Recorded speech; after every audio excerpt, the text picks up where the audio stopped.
عن ابن عمر قال سمعت رسول الله صلى الله عليه وسلم يهل ملبدا يقول لبيك اللهم لبيك لبيك لا شريك لك لبيك إن الحمد والنعمة لك والملك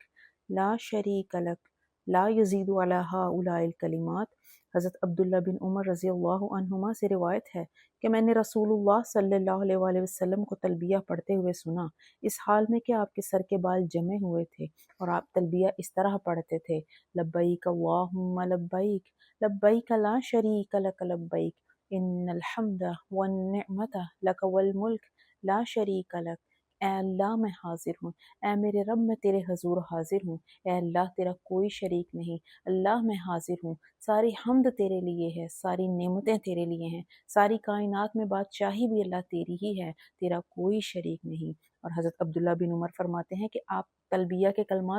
یہی کلمات پڑھتے تھے اور ان کلمات پر کسی اور کلمے کا اضافہ نہیں فرماتے تھے۔ یہ صحیح بخاری کی روایت ہے۔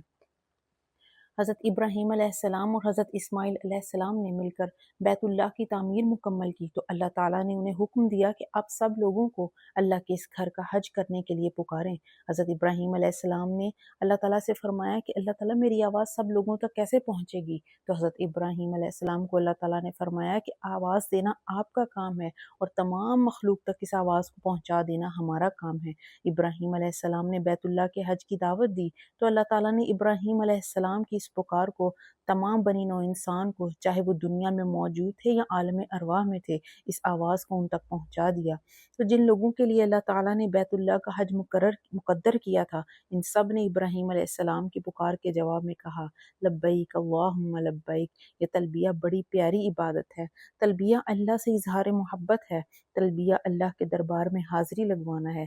انسان کہتا ہے کہ اے میرے رب میں اللہ، اے میرے رب، اے میرے اللہ، میں آپ کے دربار میں آ گیا، اللہ میری جان آپ کے سپرد، اللہ میرا سب کچھ آپ کے سپرد، اللہ آپ کے حکم پر میں دل و جان سے حاضر، لبیک اللہم لبیک لبیک لا شریک لک لبیک ان الحمد والنعمت لک والملک لا شریک لک۔